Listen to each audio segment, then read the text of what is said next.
Oficina de Cura Interior, semana 6, perdão.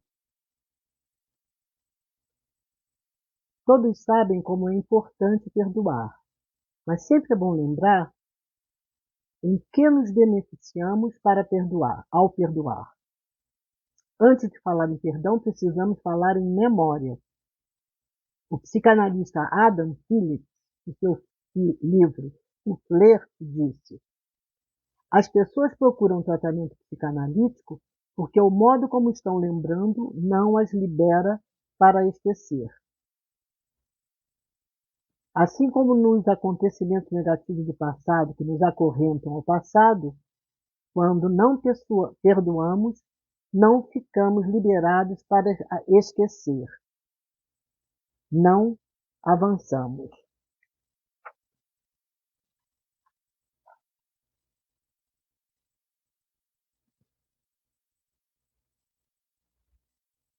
Se você quer ser feliz por um dia, vingue-se.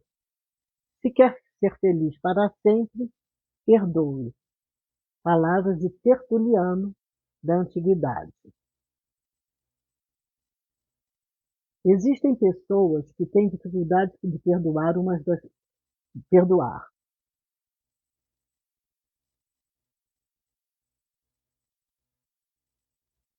Uma das fantasias sobre isso é que, se perdoo, demonstro fraqueza.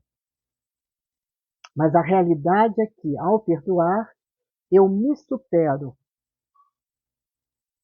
Eu transcendo a situação de que fui vítima e, ao contrário de fraqueza, demonstro uma grandeza de espírito. Se eu não liberar o outro de sua dívida, não vou me liberar das minhas.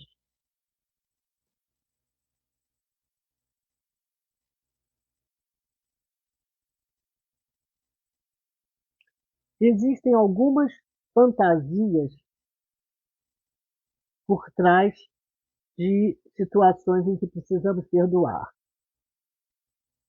Infelizmente, muitos casamentos terminam porque o marido, a mulher ou ambos são incapazes de perdoar. Quantas amigas já conversei argumentando se não seria melhor o perdão do que criar 2 ou 3 filhos sozinhos. Também cansei de ver a expressão de arrependimento quando, alguns anos depois, a volta já não era mais possível porque o outro já estava em outra.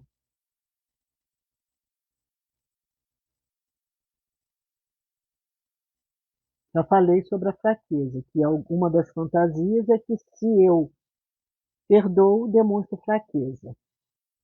Ao contrário, perdoar é um tapa com luva de pelica. Não que esta seja a intenção. Outra fantasia é que, se perdoo, não tenho amor próprio, não me valorizo. Isso é orgulho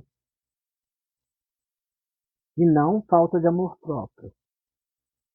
Outra fantasia é: ele não podia ter feito isso comigo, ele ou ela não podia ter feito isso comigo. Outra é: o que vão dizer de mim se eu o perdoar ou a perdoar?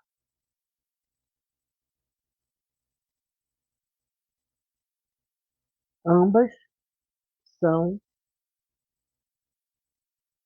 tentam encobrir nosso orgulho ferido. A primeira, ele não podia ter feito isso comigo, é pura demonstração de orgulho. A segunda, o que vão dizer de mim, é uma falta de noção de que não posso basear minha vida no que os outros pensam, e sim em minha consciência. Como já disse, quando eu perdoo, eu me supero, eu transcendo a situação de que fui vítima. Existe um conceito cristão que só Deus pode perdoar nossos pecados. Um pastor ou um padre não podem perdoar nossos pecados. Somente Deus pode fazê-lo. O pastor ou o padre são intermediários. Mas, em compensação, a única coisa que precisamos fazer para obter o perdão de Deus é nos arrepender e confessar a Ele os nossos pecados. Pronto. Em seguida podemos ficar tranquilos, pois estamos perdoados. No sistema humano isso é mais complicado, pois não temos essa capacidade de perdoar instantaneamente. É aí que vemos como é bem complicado entendermos que somos feitos à imagem e semelhança de Deus. A sociedade põe na prisão aqueles que praticam atos indesejáveis, considerados crimes. Nós precisamos de algum tempo, na maioria das vezes, muito tempo, para chegarmos ao perdão. Mas vale a pena.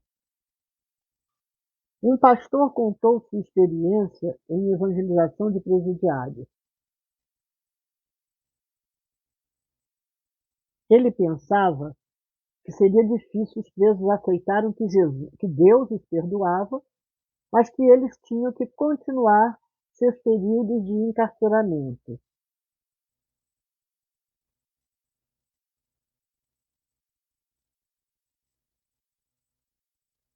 Porque a justiça humana não perdoa instantaneamente.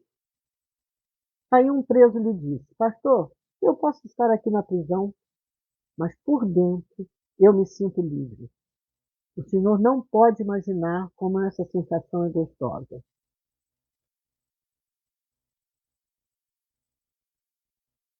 Quem sofre mais, o que odeia ou o que é odiado? Quem fica se lembrando de acontecimentos desagradáveis fica se queimando desnecessariamente. Algumas pessoas têm a tendência a ficar rememorando acontecimentos desagradáveis, ou seja, são pessoas a viver no passado.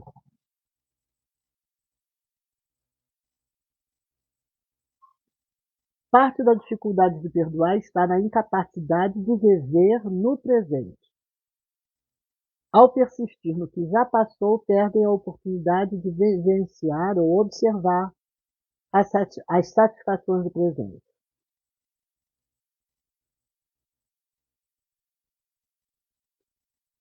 O perdão é algo que nos proporciona a possibilidade de modificar o passado.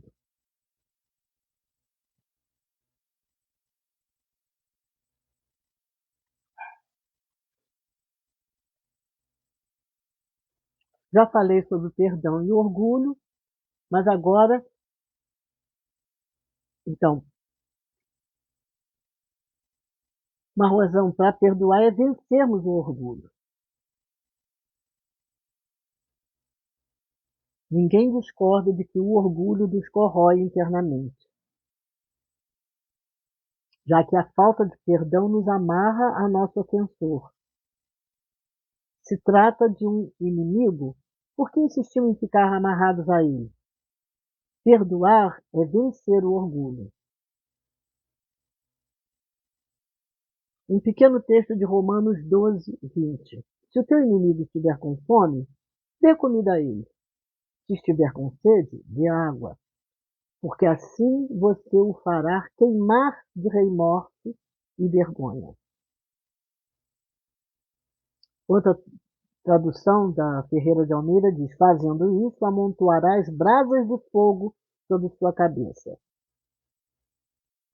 Essa tradução deixa bem claro qual é o efeito do perdão sobre o nosso inimigo.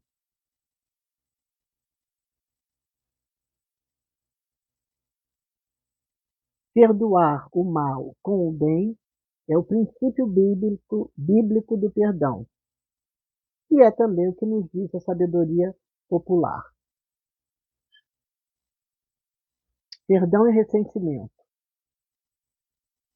O ressentimento é um mecanismo de defesa que utilizamos diante de nossa própria inadequação, ou seja, na impossibilidade de enxergarmos nossa parte de responsabilidade na situação desagradável, tendemos a nos ressentir contra outro. Ter uma conduta honesta é, antes de tudo, não culpar os outros por algo que está errado conosco. Eric Hoffer. O ressentimento não é mal em si. A projeção, culpar outrem por algo que está errado em nós, sim, na medida que ela nos cega. O ressentimento torna-se inadequado ao se perpetuar e ao tomar proporções desastrosas. A análise transacional classifica o ressentimento como um jogo de figurinhas. Colecionamos figurinhas e, quando o álbum está cheio, trocamos por um prêmio.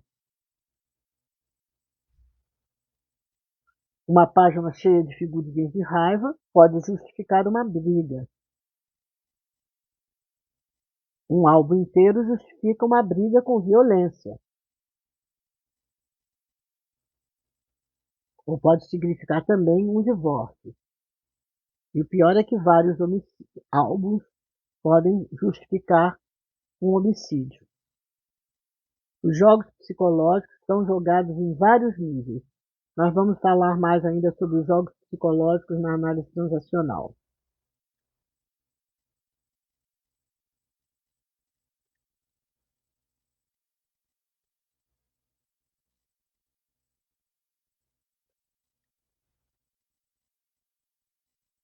Ao perdoar, estamos rompendo cadeias que nos amarram. O passo seguinte é romper com hábitos e pensamentos que nos ligam ao comportamento anterior ao perdão. As emoções podem estar contrárias à vontade de perdoar. É possível perdoar mesmo com raiva. Então, eu falei de perdão, de coisas com nossos inimigos, mas eu quero voltar para a questão com os nossos pais. Nossos pais fizeram por nós o que eles podiam fazer. Então, vamos fazer uma oração agora para a aceitação dos nossos pais. Meu Deus, se algum dia senti vergonha ou aversão pelos meus pais, neste dia eu os acolho com carinho e amor. Peço perdão pela minha ingratidão e de tuas mãos os aceito com gratidão e emoção. Se acaso eles já faleceram, igualmente os acolho, os abraço, os amo. Os aceito profunda e totalmente no mistério de tua santa vontade. Obrigada pelo presente dos meus pais e bendita seja sua memória para sempre.